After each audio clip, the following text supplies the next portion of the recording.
안녕하세요. 신쌤입니다. 지난 영상에서 제가 책을 읽는 가장 중요한 목적은 재미다라는 이야기를 해서 오늘은 정말 꿀재미인 책을 가지고 왔습니다. 이런 책이 재미있는 것이다 라는 거를 좀 보여드리는 게 목표인데요. 오늘 보여드릴 세 번째 책은 바로 제러드 다이아몬드의 총균쇠라는 책입니다.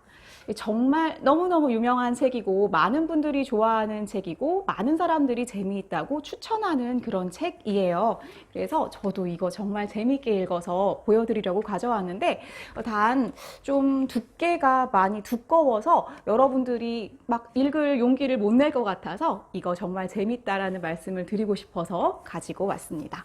제가 이 책을 읽은 건 한 20년 전쯤이었던 것 같아요. 이렇게 20대에 이 책을 읽었는데 이러면 나이가 막 나오나요? 20대 초반에 이 책을 읽었는데 그때 좀 충격을 받았던 그런 책이 바로 이 총균쇠라는 책입니다. 그래서 이 책이 왜 재미있는지에 대해서 좀 말씀을 드리고 싶어요.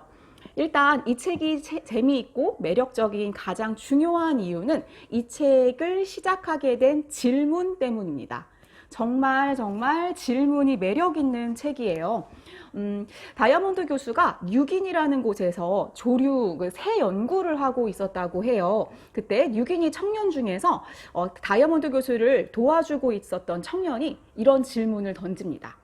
당신네 유럽인들은 이런 수많은 화물을 만들어냈는데 왜 우리 흑인들은 그러지 못했을까요? 라는 질문이에요. 여기서 화물은 그 뉴기니인들이 얘기하는 그 서구에서 만들어진 여러 가지 물품들을 말하는 문명의 그 결과물들을 말합니다. 이 질문을 가지고 다이아몬드 교수가 연구한 결과물이 바로 이 총균쇠라는 책입니다.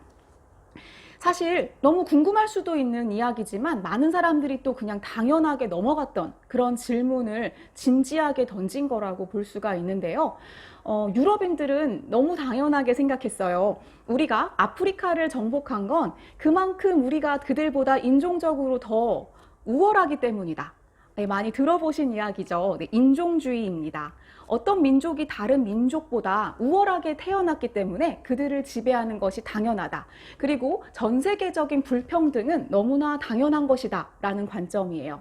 하지만 다이아몬드 교수는 그 원인을 이렇게 추적해 나가면서 인종 때문이 아니라 인종적인 타고난 우월함 때문이 아니라 환경적인 영향 때문이다라는 것을 이 책에서 이제 밝혀내고 있는데요. 그러면 도대체 어떤 원인 때문에 유럽은 아프리카를 정복하고 또 아메리카 원주민들은 결국은 도태될 수밖에 없었을까요? 예, 그 답은 그냥 이렇게 책에 제목으로 써놨어요. 총균쇠, 이 세 가지 원인 때문입니다. 너무너무 쿨하지 않아요? 가장 중요한 핵심 답을 그냥 제목으로 이렇게 써버렸어요. 이걸 답을 듣고도 우리가 읽지 않을 수 없을 만한 그런 매력적인 질문이기 때문인 것 같아요. 자, 그래서 이 책 앞에 보면 총균쇠 밑에 있는 부제에 이렇게 써 있습니다. 무기, 병균, 금속은 인류의 문명을 어떻게 바꿨는가? 그리고 이러한 것들이 인류 문명을 이렇게 바꾸게 된 과정을 사례별로 차분하게 설명을 하고 있는데 그 설명력도 너무나 크고 굉장히 흥미진진해서 재미있게 읽을 수가 있는 그런 책이에요.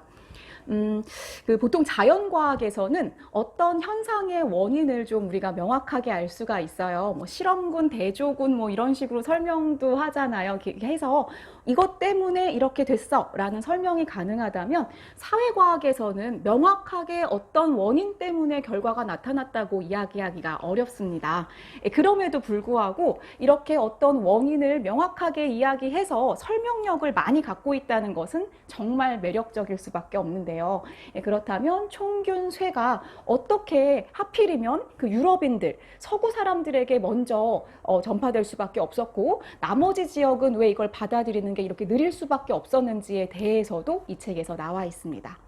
그래서 재미라는 것은 바로 이런 것이다 라는 거를 여러분들께서 한번 느껴보셨으면 좋겠습니다. 그러면 이 책의 일부분, 가장 재미있다고 생각되었던 부분을 잠깐 제가 한번 읽어보도록 하겠습니다. 그럼 읽으러 한번 가볼게요. 제3장, 유럽이 세계를 정복한 힘의 원천. 피사로가 아타우알파를 생포한 사건은 유럽인들이 신세계를 식민지로 만든 직접적 요인, 군사기술, 유라시아 고유의 전염병, 해상기술, 중앙집권적 정치 조직, 문자 등의 예를 보여준다. 왜 아메리카 원주민들이 유럽을 식민지로 만들지 못하고 그 반대 현상이 발생했을까를 밝힌다. 근대사의 가장 큰 충돌, 아타우알파 생포 사건. 여기 앞부분에서는 그래서 이제 그 아메리카 지역에 사람들이 살게 되고 나서 구대륙과는 차단된 상태로 한참 동안 살았다. 그 이후에 콜럼버스의 발견 이후에 갑작스러운 접촉이 생겨나게 됐다. 이런 이야기가 나오고 있습니다. 여기부터 한번 다시 읽어볼게요.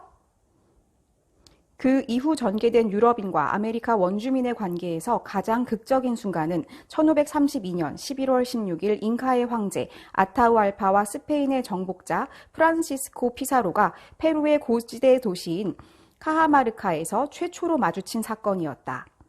아타우알파는 신세계에서 가장 크고 발전된 국가의 절대 군주였고 피사로는 유럽에서 가장 강력한 국가였던 신성 로마 제국의 황제 카를 5세를 대신하고 있었다. 168명의 스페인 오합지조를 거느린 피사로는 낯선 땅에 들어왔다. 그는 그 지역 주민들을 잘 몰랐고 가장 가까운 곳에 있던 스페인인들과도 연락이 완전히 끊어졌으므로 때맞춰 원병이 도착할 수도 없는 상황이었다. 반면에 아타우알파는 수백만의 백성이 있는 자기 제국에 버티고 있었으며 더구나 다른 인디언과의 전쟁에서 막 승리를 거둔 8만 대군이 그를 둘러싼 형국이었다. 그런데도 두 지도자가 얼굴을 맞대고 미처 몇 분이 지나기도 전에 피사로가 대뜸 아타우알파를 사로잡아 버렸던 것이다. 피사로는 그로부터 8개월 동안이나 이 인질을 붙잡아 놓고 나중에 풀어준다는 약속하에 역사상 가장 많은 몸값을 뜯어냈다. 피사로는 가로 6.7m, 세로 5.2m에 높이 2.4m가 넘는 방을 가득 채울 만큼의 황금을 몸값으로 받은 후에 약속을 저버리고 아타우알파를 처형하고 말았다. 아타우알파를 생포한 것은 유럽이 잉카 제국을 정복하는 데 결정적인 역할을 했다. 물론 스페인의 무기가 더 우수했으므로 어차피 결국에는 스페인의 승리로 끝났겠지만 아타우알파를 사로잡은 덕분에 정복 과정이 훨씬 더 쉽고 신속할 수 있었던 것이다. 아타우알파는 잉카족이 태양신으로 숭배하는 존재였고 절대적인 권위를 지니고 있었으므로 백성들은 그가 사로잡힌 상태에서 내리는 명령에도 무조건 복종했다. 아타우알파를 죽일 때까지 몇 달은 피사로가 탐험대를 파견하여 아무런 방해도 받지 않고 잉카 제국의 다른 지역들을 마음껏 돌아다니게 하고 파나마의 원병을 요청하기에 충분한 시간이었다. 따라서 아타우알파를 처형한 후 드디어 스페인인과 잉카족의 싸움이 시작되었을 때 스페인의 병력은 전보다 막강해져 있었다. 그러므로 아타우알파가 생포된 사건은 근대사의 가장 큰 충돌이자 결정적인 순간이었다는 점에서 우리의 관심을 끈다. 하지만 그보다 일반적인 측면에서도 관심을 가질 만하다. 왜냐하면 피사로가 아타우알파를 사로잡을 수 있게 만든 요인들은 본질적으로 근대 세계 각지의 이주민과 원주민 사이에서 벌어졌던 유사한 많은 충돌 사건들, 그것들을 결정지었던 요인들이기도 하기 때문이다. 따라서 아타우알파 생포 사건은 세계사를 들여다볼 수 있는 넓은 창문인 셈이다. 그대가 패하여 포로가 된 것을 모욕으로 생각하지 마시오. 그날 카하마르카에서 있었던 일에 대해서는 잘 알려져 있다. 여러 명의 스페인 측 참가자들이 그 내용을 기록으로 남겼기 때문이다. 당시의 사건들을 제대로 음미하기 위해 우선 피사로의 동생 에르난도와 페드로를 비롯하여 6명의 동료들이 진술한 목격담들을 모아 재구성해 보기로 하자. 자, 이 뒤에 이제 이 사람들이 이 이야기들을 굉장히 상세하게 묘사하고 있고요. 어떻게 아타우알파를 사로잡을 수 있었는지 자세하게 나와 있습니다. 수많은 인디언들을 막 그 스페인 군인들이 죽여요. 그래서 그 내용들에 대한 묘사가 굉장히 자세하게 나와 있고, 재밌다고 말하기 좀 그렇긴 하지만, 네, 생생하게 묘사가 되어 있습니다. 그래서 이 부분들은 조금 건너뛰도록 할게요. 자, 그래서 결국은 생포되게 되었어요. 요 중에서 요 부분만, 마지막 부분만 살짝 읽어보도록 하겠습니다. 마을 바깥 들판에 남아있던 인디언들의 부대는 다른 인디언들이 고함을 지르며 도망치는 것을 보더니 대부분 역시 겁에 질려 도망치고 말았습니다. 정말 놀라운 광경이었습니다. 20에서 30km에 걸쳐 계곡 전체가 인디언들로 완전히 뒤덮였던 것입니다. 이미 밤이 되었지만 우리의 기병대는 계속 들판에서 인디언들을 찔러 죽이고 있었습니다. 그때 나팔 소리가 들려와서 저희는 수경지로 돌아왔습니다. 만약 밤이 오지만 않았더라면 4만이 넘는 인디언 대군 중에서 살아남은 자는 거의 없었을 것입니다. 죽어 넘어진 인디언들은 6천에서 7천 명에 달했고 팔이 잘리는 등 부상을 당한 자들도 많았습니다.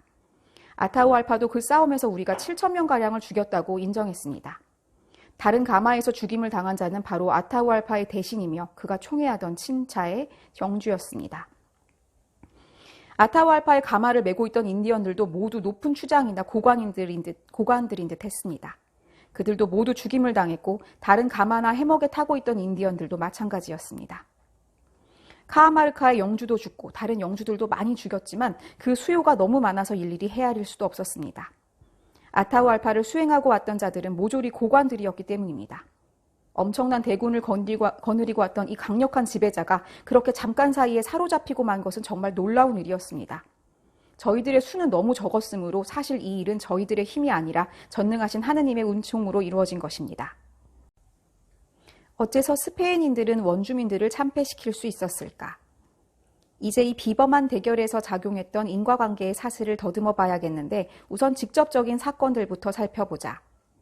피사로와 아타우알파가 카하마르카에서 만났을 때 어째서 아타우알파의 압도적인 대군이 피사로를 잡아 죽이지 못하고 반대로 오히려 피사로가 아타우알파를 사로잡고 수많은 신하들을 죽일 수 있었을까?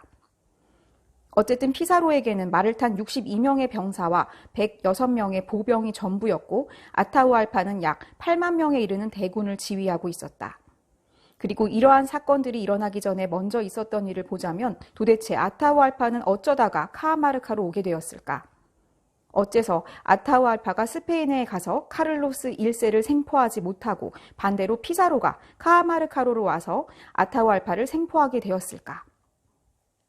결과를 이미 알고 있는 우리가 보기에는 명백한 함정이었는데 어째서 아타우알파는 멋모르고 그런 함정 속으로 걸어 들어갔을까? 아타우알파와 피사로의 만남에서 작용했던 요인들은 과연 범위를 넓혀 구세계와 신세계 및 그 밖의 민족들 사이의 만남에서도 똑같은 역할을 했을까? 어째서 피사로가 아타우알파를 사로잡게 되었을까? 피사로의 군사적 이점은 스페인의 쇠칼을 비롯한 무기들, 갑옷, 총, 말 따위였다. 그러한 무기에 대항하여 싸움터에 타고 갈 동물도 갖지 못한 아타우알파의 군대는 겨우 돌, 청동기, 나무곤봉, 갈고리 막대, 손도끼, 그리고 물매와 헝겊 갑옷 등으로 맞설 수밖에 없었다. 이와 같은 장비의 불균형은 유럽인과 아메리카 원주민 및 기타 민족들 사이의 수많은 대결에서도 역시 결정적이었다.